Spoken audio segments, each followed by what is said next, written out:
Another sweep. We talk about it next.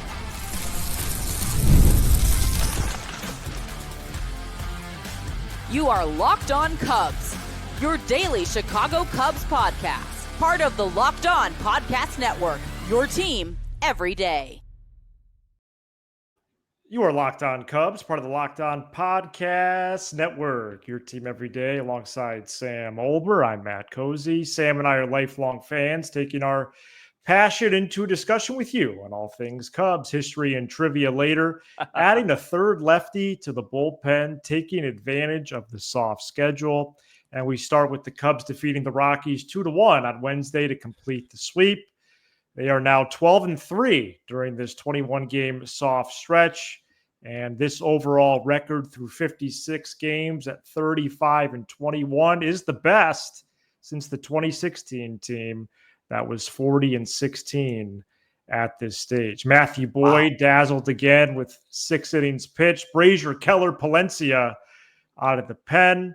Not much offense again. Seiya RBI double about 3 hours ago, and PCA connected on a solo homer in the 4th inning. Sam, Cubs are rolling. Yeah, weird series. It felt like after Memorial Day they would have one or two really big run games. It didn't work out like that, but like I said yesterday, I'm going to take these W's. Sweeping teams, I don't care who you're playing. Sweeping teams isn't easy to do. That's what they were able to accomplish. I thought Wednesday night, my two big highlights, I don't want to take for granted, Pete hitting a home run on a ball that would have hit the dirt, but my two big highlights for me, Matt, you mentioned Matthew Boyd, just a really nice bounce back performance from him. Expected it. Was glad that he got this spot too, by the way, because he had arguably the hardest pitching schedule, if you will, at all of baseball. Mm-hmm. And I thought it was I thought it was a little unfair that his ERA was in the mid 3s. Not that that's a bad number after one bad outing in Cincy. And I was really glad to see him post 6 innings of no earned run baseball, albeit the one run they gave up was off his error. Would like to discuss that off air with you at some point, why a pitcher error doesn't count towards an earned run, is that said pitchers making that error.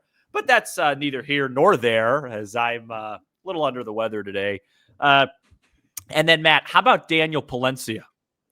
Wow. I mean, these stories that the Cubs are having throughout the season, right? Matt Shaw walks the game off yesterday. He gets sent down because he wasn't pitching well enough. Palencia doesn't make the team, comes up, earns an opportunity last week in Miami. It doesn't go well. Counsell sticks with him. Credit to Craig for that. And now he's had really 3 consecutive really solid outings where they've gotten better each time. I mean, that was a 1-run game in the 9th, albeit against Colorado, still as high a leverage as it gets versus some of the middle of their order. And he just breezed right through it. So huge credit to him, credit to Boyd. And like you said, I mean, it wasn't a whole lot to talk about, but it's another sweep. It's another win. Yeah, it was a fun game. I didn't expect them to – I thought they were in control all 9 innings on Monday, but Tuesday and Wednesday was legit, like they could win or they could lose. And the Rockies have 9 wins. I do want to ask you about the Cubs offense in a couple minutes. Palencia, last 4 appearances, 4 innings, 1 hit, no runs, no walks. No walks. And 4 strikeouts and 4 saves. This dude is not only cruising, but Craig Counsell wants Palencia to be the closer. He is the closer, at least right now. Mm-hmm. He ate it in Miami. Nobody was on. The count was 0-2. He lofts an off-speed pitch. The Marlins come back and win. And basically the Cubs have lost, not basically, they've lost 1 time since, 1 in over a week span. And the next save opportunity after that L, Palencia was back in the 9th. He was okay. And now 3 times in a row, he's been lights out. And it's been really exciting to see. And if you have a pitcher that tops out at 103 and sits 99, 100 with a plus slider, I think it could get better. And I think he's still improving a third pitch as well with a couple different options there. But it is time to have this convo, Sam, of, okay, first of all, is he the closer? And is this what they've been looking for? Was it just right down the hallway? Yeah, it's a great question. It really is. 4 appearances. So really the question that you would be asking would be, if Porter Hodge were to be, which he won't be, but if he were to be healthy on Friday, feeling good, Cubs up a run heading into the 8th, whatever, who gets that role? And I think it's news to say it's a real conversation now. It's a real conversation now. Yeah, I mean, Hodge wouldn't even be in the 8th inning. Yeah, it would be Keller and Pomerantz. Yeah, and then Palencia. Yeah, no, it's a real conversation piece, and I think you got to give Counsell credit. I really do, because this is his roster right now. I'll be the first one to say it. After the blown save in Miami, I don't think Palencia was out of my. I mean, we did rankings. I think I had him like 4th or 5th. I was like, hey, right, he was in the middle, medium high leverage. That's fine. You know what I mean? And Counsell said, no, this is what's best. I want him here. And I love seeing him respond too. Like that's an outing that could really spiral a young pitcher, and it didn't do anything to him. And I love that you mentioned that they've only lost one since that game, because that was such a tough loss. That was such a tough day with the Hodge injury, Imanaga, all that stuff. And you look back on it, and it's like, they've been rolling ever since. And it's a big story. It's a big story what that young man has done these last 4 appearances.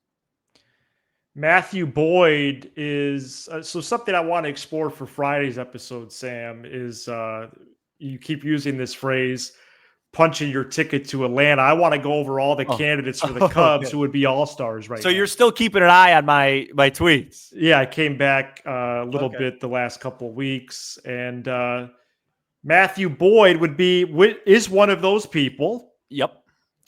6 innings, 4 hits, no runs, no walks, 8 strikeouts. Yeah.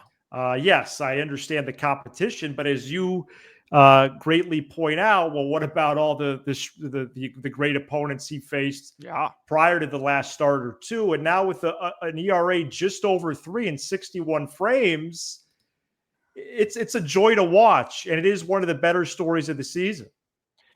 Yeah, and I think that, and he would be an all-star. I agree with you. I think when you look at it too, the 61 frames is as big of a story as any. This is a guy who hasn't thrown 120, in quite a long time, and he's on pace for far more than that. So, I bet you they'll buy some rest for him here at some point, but he's looked good. He's looked sharp. I mean, I said this, I think about a week ago. I feel as comfortable as anybody, on this team, even when Schott is healthy, even when Steele's healthy, of Boyd on the mound the first 2 times through. With him, it's just, you even saw it again on Wednesday. It's that 3rd time through, had some fly balls to the tracks. That 3rd time through where I think Tommy Edman got him in L.A. But those first 5+ innings, he's as good. Outside of that one start last time out against Cincinnati, he's been as good as anybody could be. And, I don't think the Cubs are overly surprised by this. They went out, they got him early. They identified him as a guy that fits what they wanted, and so far, so great. Ian Happ trended better this series, 4 for 12. Matt Shaw was 4 for 9, 2 walks, 3 stolen bases. Amazing. But one thing I did want to put out there for you was, why did they only score 9 runs? Yeah.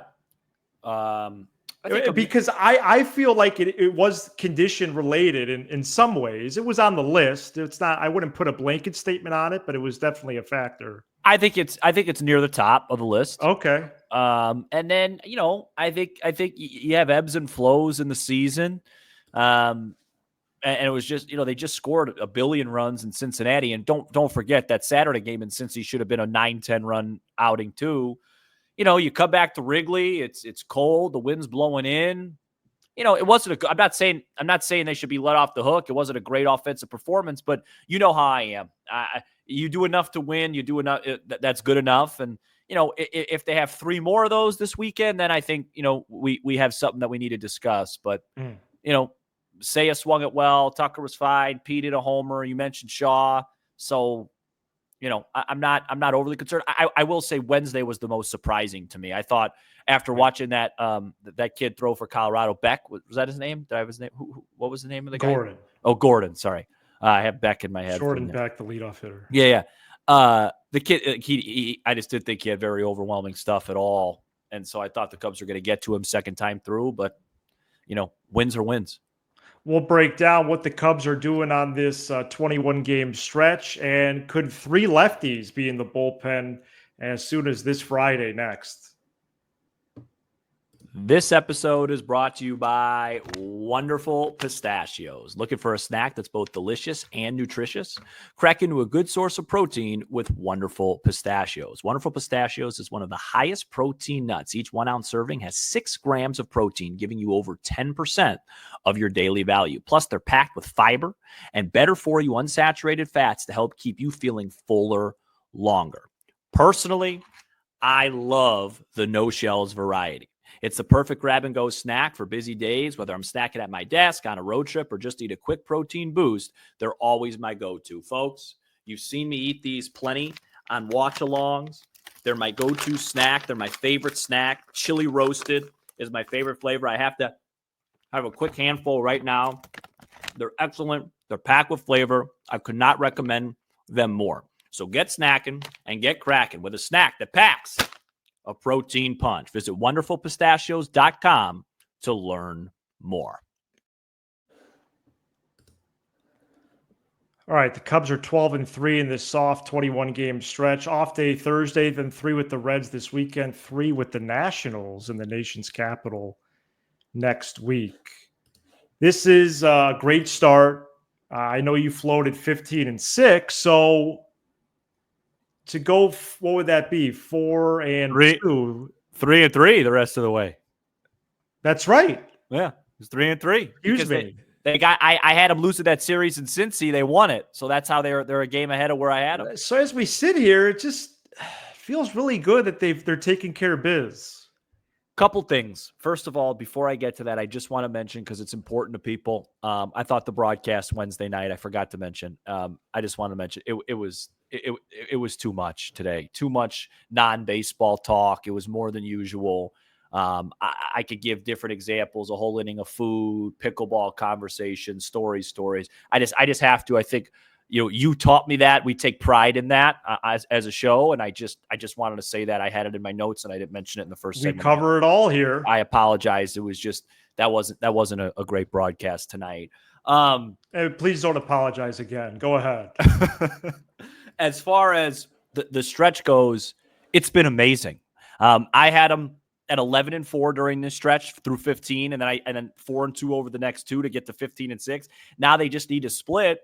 The only devil's advocate in there is that you're just not gaining a whole lot of ground. They've only gained one game on St. Louis during this stretch, because the Cardinals, they've had a really tough schedule and they just keep winning game after game, series after series. So if you want to be picky, if you want to strive for more, maybe 16-5 is what you want, because nobody would have thought the Cardinals would sweep Arizona, take care of Philadelphia, take care of Kansas City, etc. But I also think it's still a little early to be doing that. You got to take care of what's in front of you, and the Cubs have done a really good job, Matt. Like, you look at it, how many? I mean, we've worked together for so long. How many times have you heard me? You got to win your 2-1s. Well, they did that. You got to win your 3-2, 4-3. Right. They did Close that. games. Yeah. Then over the last weekend, they come back twice from a bunch down. They're winning in so many different ways, and I'm really excited to see what happens this weekend. But I also am really trying to not. Today's Wednesday night. I don't want to go to Friday yet. The Cubs just swept the team. They're 14 games over, one of the best teams in all the land, and I'm enjoying that. And they deserve that love.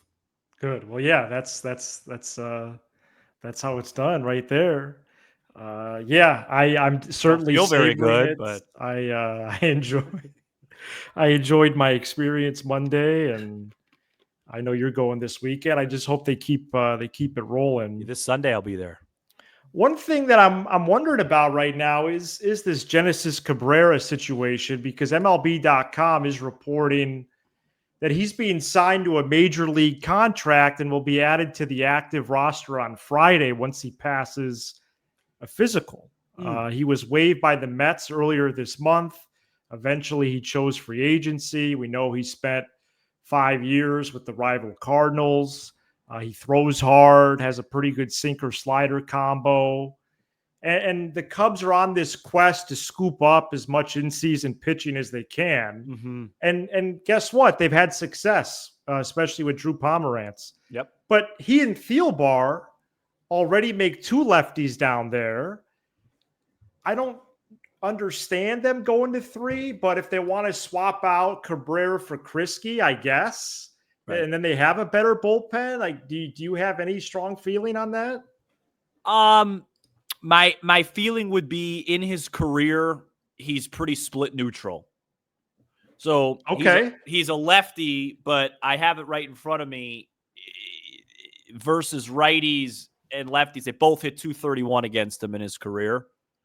A little bit more power from the right side, but my takeaway once you started bringing that up is that for the most part, he's not a lefty specialist, if you will. Okay. So I guess that would be the answer. I just find it so funny. This is just yet another example of I was so frustrated for 2 years. We never have any lefties in the pen. Now we have 3. Yeah, and when there was one, it wasn't like someone of consequence. Yeah, or it was a righty acting as a lefty with Leiter. Yeah, Leiter, yeah. So it's really nice. Not even baseball. Yeah, my guess is that if they add Cabrera, like you're saying that it's being reported, that he will be a neutral guy. So he doesn't have to come in and face left, right, left. He comes in, mid to low leverage to start. Maybe he faces right, left, right. Because, Thielbar is, I think, the lefty specialist. Like, I think you'll only see him come in left, right, left pockets only.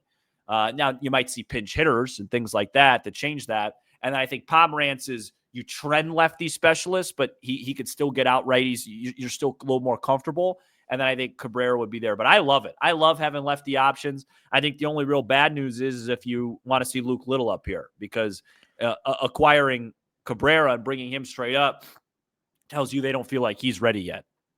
Well, that's a good point. If they just want to keep improving the pen, even in this pocket of the schedule, and they just pick up someone off the street, and Cabrera, granted he was okay with the Mets earlier this month. Yeah, it does seem to indicate they're just not ready on Luke Little, who had a cameo in April after coming back from that major injury last year. I think Brooks Krisky is out, but they need to clear space on both the active and the 40-man roster. So we'll see what happens there. And I just have one more bullpen notes. Yeah. I want to be the first to put this out there. I don't know how else to say it. I want to be first. I want us to be first. Keep an eye out for June 15th. That is the first day that any free agent who signed this past offseason can be traded. And they have been connected multiple times the last 2 years to Kyle Finnegan. And so I do think the Nationals would be that earlier than usual trade partner for Jed Hoyer. Wow. Okay. Keep an eye out. June 15th. I'll mark my calendar. And the Cubs are going to trade Triantos, Casey, Alcantara. Wow. Where Ballesteros potentially. Where are these guys going to play? Yeah, I'm not sure about the last name. I'm not saying all of them. I'm saying one or two of them. Yeah, one or two of them. I agree with that. Yeah, no, I agree with that. Anything else going on mid to late June? Yeah, or earlier than that, perhaps. Oh, okay. June 16th, Baby Cozy, and it might be earlier. And I posed a question on this very program: 40 wins or Baby Cozy, and maybe it might come early. Cubs might have 50 wins for all I know. They never lose. And shout out the Cubs, speaking of early, for starting games on time. They're the only team that does that, right? Only team. They're the Reds, only team. 543. Pirates, 641. Well, Hunter Green was out pitching. The game was supposed to start at 5:40. It's about 6:08. I mean, it was so. I was rushing home for more. For what am I rushing for? The game hasn't even started yet. Nope. Just go slow. Normal speed. All right. Wow, history and trivia coming up. Let's see if we can I'm not stump gonna Sam do well. Yeah, right you after will. this. Yeah, you will. Last segment here on Locked On Cubs. And since the start of the 2021 season, can you name the 7 players who have suited up for both the Cubs and Rockies? Since the 2021 season, can you name the 7 players who have suited up for both the Cubs and Rockies? Chris Bryant. Right. Oh yeah, my mind. Let me just get my mind over there. Just this is a question I should be able. This is a hard one. Is it hard? I feel like I should. So. I feel like I should be able to handle it. Well, that's your prerogative. Okay. I gotta bring the soundboard back. I don't know. You really do. You really do. All right. Let me just give me a second here. Let me. Oh, well, we have more than that. It is a longer show usually. All right. Oh man, I knew this was gonna. I could give you something else if you want to like multitask or something. No. Let me just you filibuster. Just talk about something. I'll get there. Well, it's a mix, so there is only one more position player on here. I'll give you some mild hints. Yeah, I know. I know it's probably one position player, 5 pitchers. It's probably heavy bullpen. It's exclusively bullpen. Yeah, including 2 guys who've appeared for the Cubs this year in the pen. Okay, that's a great hint. Now, so I'm just thinking 2021, that was Tepera, Chafin, Robertson was the main 3. None of those guys, I think, pitched for Colorado. Oh, yeah. There's one more that was kind of lumped in there. Michael Givens. That's right. That's 2. That's more you than me, but okay. Remember that team and him? They had a good bullpen. I don't want to, but 2022, who was close? Kimbrel's never pitched for the Rockies. Did Merriweather ever throw for Colorado? No. Okay. It might be soon though. All right. I'm wasted. I'm sorry. I'm not in it right now. Well, let's try to guess at least the 2 name. Here, I have hints. Yep. 0 ERA. 0 ERA. Pomerantz? The other one. Oh, Thielbar? Chris Flexen. How about Ortega? Didn't he play for the Rockies? I don't have that on my sheet. He didn't? Gavin Hollowell. Oh my gosh. Okay, I'm not feeling Jesus Tinoco, current Marlin. Here's a hint: Michael Busch trade. Michael Busch trade. They got back. Well, Chris Martin. I think I had him in my head, but that was McKinstry's trade. Right. Michael Busch trade. They got Almonte. Correct.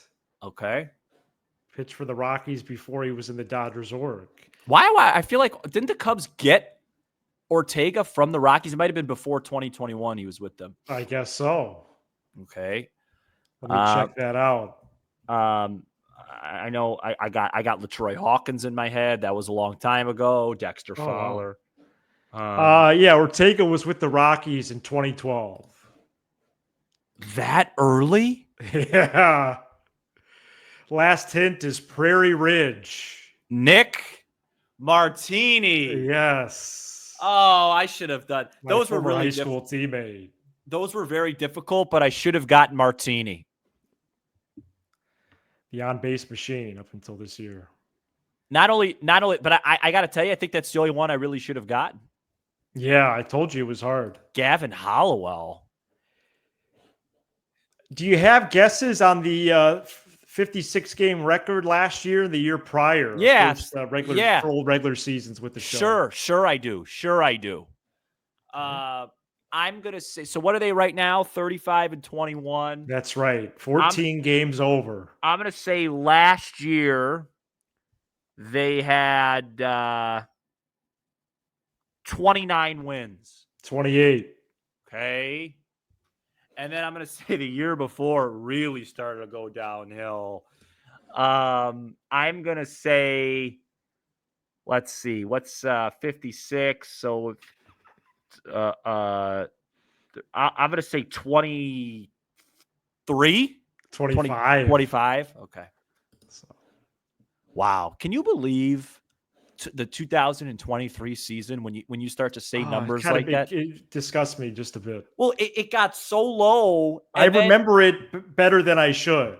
Well, it's just so funny because that year, just reflecting on our program just quickly. Exactly. Like, that was our first full year. And my takeaway from that year, you reflect, you're like, Sam, you should have been a little bit calmer.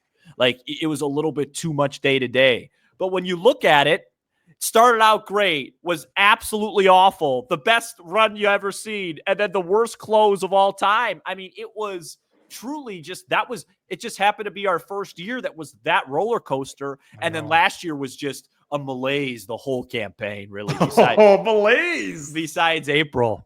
Right, 17-9 to Last year was some of our best work. That team.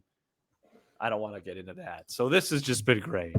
And finally, in Theo and Jed's first season with the Cubs, that 2012 team went 61-101. Do you remember what happened on this day in 2012, May 28th?